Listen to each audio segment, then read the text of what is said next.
മള്ളിയൂർ മഹാഗണപതി ക്ഷേത്രം ഒരു പുരാതന ക്ഷേത്രമായിരുന്നു. ഒരു കാലത്ത് വലിയൊരു ക്ഷേത്രമായി ശോഭിച്ചിരുന്നൊരു കാലമുണ്ടായിരുന്നു. അത് പിന്നീട് ജീർണാവസ്ഥയിലായി.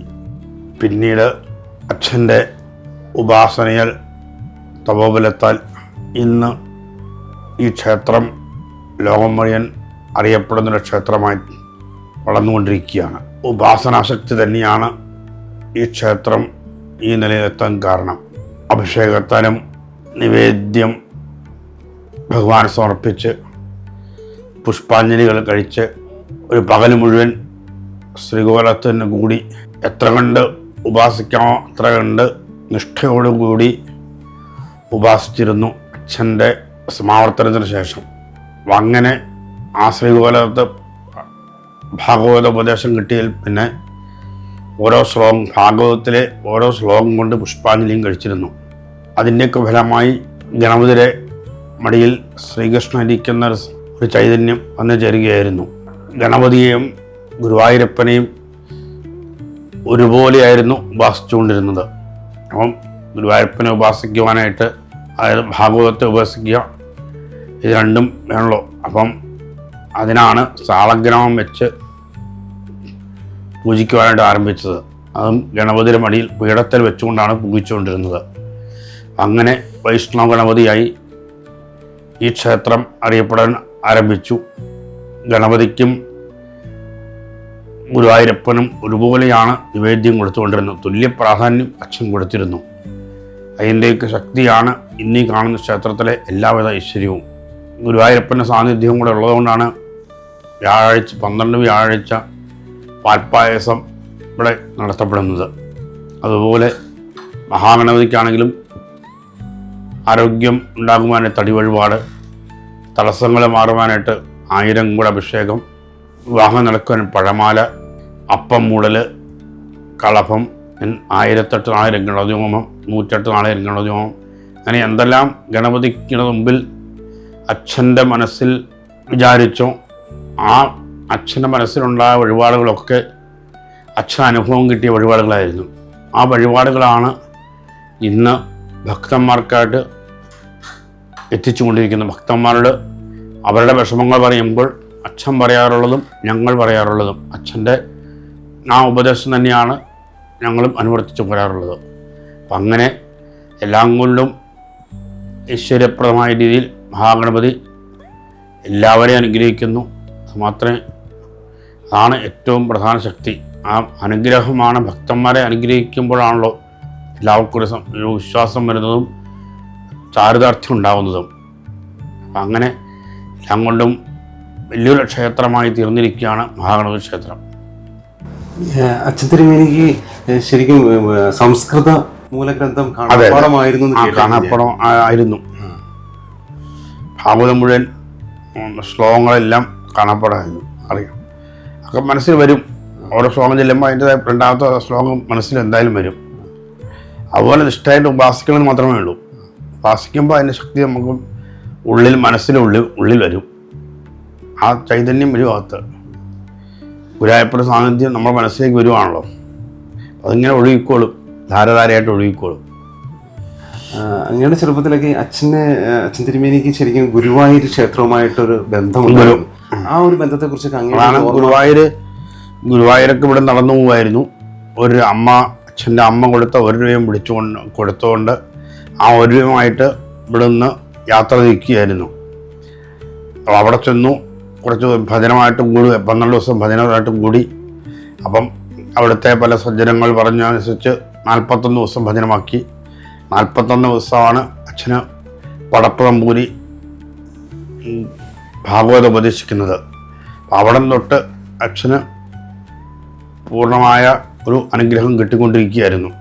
അപ്പം അങ്ങനെ ആ അനുഗ്രഹത്തോടുകൂടിയാണ് മള്ളിയൂർക്ക് വന്നതും ഭാഗവതം ഉപാസിക്കാൻ ആരംഭിച്ചതും. അപ്പം ഗുരുവായൂരപ്പൻ്റെ മുമ്പിൽ എല്ലാം സമർപ്പിച്ചു. ആ സമർപ്പിച്ചപ്പോഴാണ് ഭാഗവതം കയ്യിലേക്ക് കൊടുത്തത്. ആ ഭാഗവതമാണ് ഇന്ന് ഞങ്ങളെ രക്ഷിക്കുന്നത്. നമ്മുടെ ഉപദേവതകളെ കുറിച്ചും ക്ഷേത്രത്തിലെ ഉപദേവകൾ ദുർഗയ്ക്ക് തുല്യ പ്രാധാന്യമാണുള്ളത്. ദുർഗയായിട്ടാണ് ഭഗവതി ഇരിക്കുന്നത്. അതുപോലെ അയ്യപ്പനൊക്കെ ഞങ്ങളുടെ പൂർവ്വകാലത്ത് ഞങ്ങളുടെ കുടുംബത്തിലുണ്ടായിരുന്നതായിരുന്നു. അവനെ നശിച്ചു പോയി. പിന്നീട് നമ്മൾ പ്രശ്നവശാൽ ഇവിടെ കൊണ്ട് വിൽക്കുകയായിരുന്നു. അതുപോലെ താഴത്തെ ശിവക്ഷേത്രവും ഗുരുവായൂരപ്പൻ്റെ വിഷ്ണു ക്ഷേത്രവും ഭദ്രകളിയൊക്കെ പൂർവ്വകാലത്തുണ്ടായിരുന്നു. അതൊക്കെ നാമാവശേഷമായിട്ട് പിന്നെ പ്രശ്നം വയ്ക്കുമ്പോഴാണല്ലോ അറിയുന്നത്. പിന്നെ നമുക്കും അറിയായിരുന്നു, ഉണ്ടായിരുന്നു എന്നുള്ളത് അച്ഛനറിയായിരുന്നു, കേട്ടിട്ടുണ്ട്. പറഞ്ഞപ്പം കൂടുതൽ തെളിവായെന്ന് മാത്രം. അവിടുന്ന് ഓരോ സ്ഥലങ്ങളിൽ നിന്ന് എടുത്തുകൊണ്ട് വരുമായിരുന്നു. അവിടുന്ന് ഒന്നും ഇവിടെ ഉണ്ടായിരുന്നു. ആദ്യം ഇവിടെ ഉണ്ടായിരുന്നില്ല ഇതൊന്നും. ആദ്യം മഹാഗണപതി മാത്രമേ ഉണ്ടായിരുന്നുള്ളൂ. ഈ പ്രശ്നം വയ്ക്കുമ്പം ഇല്ലത്തിന് ഒത്തിരി ശാഖകളുണ്ടായിരുന്നു. 4 ഊരാൺമക്കാരുടെ അമ്പലമായിരുന്നത്. മള്ളിയൂർ മാത്രമേ ഉള്ളൂ. ഇപ്പം ബാക്കിയെല്ലാം ഇല്ലാണ്ടായി. ഒരാൾ ആദ്യമായി നമ്മുടെ മള്ളിയൂർ ക്ഷേത്രത്തിൽ വന്നാൽ ഇവിടുത്തെ ഒരു ആചാരങ്ങൾ അല്ലെങ്കിൽ എങ്ങനെയാണ് ഭഗവാനെ തൊഴേണ്ടത്? ഇഷ്ടമാണ്, ഭയങ്കര ഇഷ്ടമാണ് ഭഗവാൻ എല്ലാവരെയും. അപ്പോൾ അത് എങ്ങനെ ഞാൻ അദ്ദേഹത്തെ വണങ്ങുമ്പോഴാണ്, അല്ലെങ്കിൽ ഏത് രീതിയിൽ തൊഴുമ്പോഴാണ്? അല്ല, അങ്ങനെ ചടങ്ങുകളുണ്ടോ? അങ്ങനെ ചടങ്ങൊന്നുമില്ല. നമ്മൾ ഗണപതി പോയി സമർപ്പിക്കുക. എല്ലാം സമർപ്പിച്ചു കഴിഞ്ഞാൽ ഗണപതി അനുഗ്രഹിക്കും. നമ്മൾ നിഷ്കളങ്കമായി സമർപ്പിക്കണമെന്നേ ഉള്ളൂ. എന്ത് കർമ്മം ചെയ്യുമ്പോഴും ശുദ്ധി ഉണ്ടാവണം. കർമ്മശുദ്ധിക്കാണ് പ്രാധാന്യം. ഏത് കർമ്മം ചെയ്യുമ്പോൾ ശുദ്ധമായ മനസ്സോടുകൂടി ചെയ്താൽ അതിന് ഗണപതി അനുഗ്രഹം കൊടുക്കും. ഏത് ദേവനായാലും എല്ലാം ഗുരുവായൂരപ്പനിൽ അല്ലെങ്കിൽ ഗണപതി മഹാഗണപതി സമർപ്പിക്കുക. അപ്പോൾ ഗണപതി നമ്മളെ കരിഞ്ഞടിക്കുക. അതിന് പ്രത്യേക പ്രദർശനം തൊഴിലൊന്നും അല്ല, പ്രാർത്ഥന അങ്ങനെയൊന്നുമില്ല. നമ്മൾ ഗണപതിയുടെ ആർത്തി എന്ന് പറയുക, അത്രയേ ഉള്ളൂ. അല്ല ഈ അനവധി ഈ വിശ്വാസം കൂട്ടാൻ വേണ്ടി പറഞ്ഞ് അങ്ങനെയല്ല. അത് നമ്മൾ നേരിട്ട് പ്രാർത്ഥിക്കുക. അല്ലാണ്ട് ഈ ആവശ്യമില്ലാത്ത കാര്യങ്ങളിലേക്ക് ശ്രദ്ധിക്കാണ്ടിരിക്കുക എന്നുള്ളതാണ്. നമ്മളിവിടുത്തെ പ്രത്യേക ചടങ്ങുകൾ, ഉത്സവങ്ങൾ, അങ്ങനത്തെ ഒരു വിനായകർത്തിയാണ് ഏറ്റവും പ്രധാന ഉത്സവം. വിനായകർത്തി ചിങ്ങമാസത്തിലാണ്.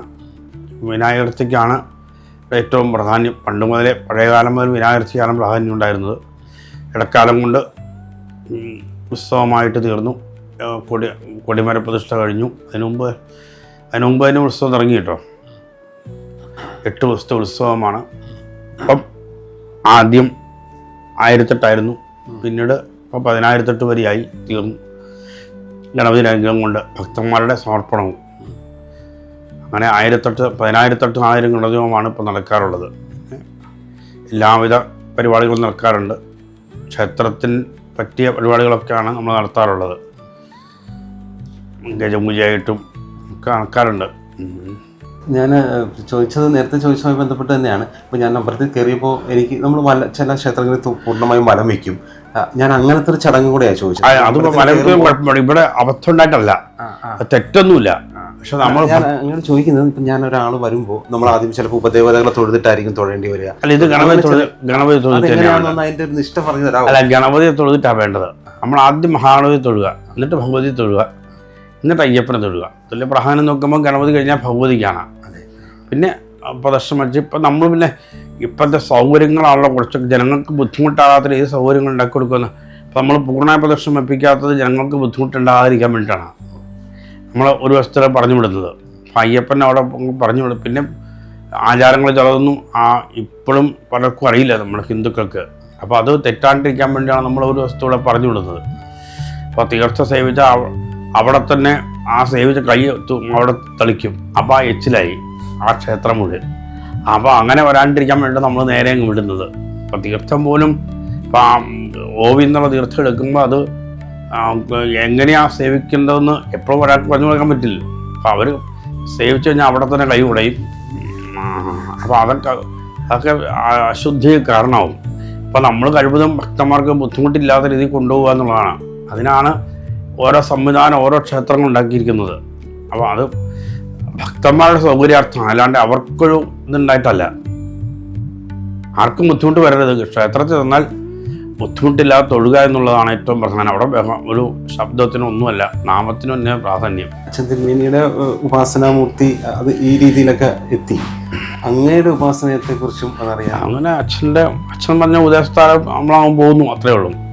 ആ ഉപദേശത്തോട് നമ്മൾ അനുസരിച്ച് കൊണ്ടുപോകുക എന്നുള്ളതാണല്ലോ. അങ്ങനെ കൊണ്ടുപോകുമ്പോഴാണല്ലോ ഈ ചൈതന്യം നിലനിൽക്കുന്നത്. അല്ലെങ്കിൽ നിലനിൽക്കില്ലല്ലോ. നമ്മൾ വേറെ വഴി പോയി ചൈതന്യം ഉണ്ടാവുമോ? അപ്പം അച്ഛൻ പറഞ്ഞ ഉപദേശത്താരം നമ്മൾ കൊണ്ടുപോകുക എന്നുള്ളതാണ്. ഇപ്പം വഴിപാടുകളാണെങ്കിലും അച്ഛൻ പറഞ്ഞ വഴിപാടുകളാണ് ഞാനും പറഞ്ഞു കൊടുക്കുന്നത്, അല്ലെങ്കിൽ ഞങ്ങളെല്ലാവരും പറഞ്ഞു കൊടുക്കുന്നത്. അതിന് ശക്തിയുണ്ട്.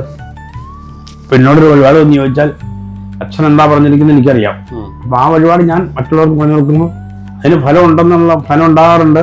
ഇപ്പോഴും അനവധി ആൾക്ക് ഫലം കിട്ടുന്നുണ്ട്. അപ്പം അച്ഛൻ്റെ തപശക്തിയാണല്ലോ അതിന് പ്രധാനം. ഇപ്പോൾ യുവതലമുറയ്ക്ക് ഇപ്പം അങ്ങയോട് ചോദിച്ചാൽ അങ്ങേക്കൊരു 4 വരി ശ്ലോകം, ഭാഗവത്തിലെ ഒരു ശ്ലോകം പറയാൻ പറ്റുകയാണെങ്കിൽ അതിൻ്റെ ഒരു അർത്ഥവും കൂടെ അങ്ങ് പറഞ്ഞു തരാൻ പറ്റിയാൽ. ഭവേ ഭവേ യഥാഭക്തി പാദയോ സ്തവജായത് തഥാ കുരുഷ ദേവേശ നാഥസ്ത്വന്നോ യഥ പ്രഭോ നാമസങ്കീർത്തനം യസ്യ സർവപാപപ്രണാശനം പ്രണാമോ ദുഃഖഗമന തന്നമാമി ഹരിമ്പലം. അതായത് എത്ര ജന്മം ഉണ്ടെങ്കിലും ഭഗവാന് ഭക്തി ഉണ്ടാകുവാനാണ് പ്രാർത്ഥിക്കേണ്ടത്. ആ പാദങ്ങളിൽ ഞാൻ നമസ്കരിക്കുകയാണ്. അതുപോലെ എല്ലാ പാപവും എല്ലാ ഐശ്വര്യം ഉണ്ടാകുവാനായിട്ട് നാമസങ്കീർത്തനം തന്നെയാണ് വേണ്ടത്. നാമം ലഭിച്ചാൽ എല്ലാ ദുഃഖവും മാറും, എല്ലാ പാപവും മാറും, എല്ലാ ഐശ്വര്യവും ഉണ്ടാവും. സന്തോഷപ്രദമായ ഒരു ജീവിതം മുന്നോട്ട് കൊണ്ടുപോകാൻ സാധിക്കും.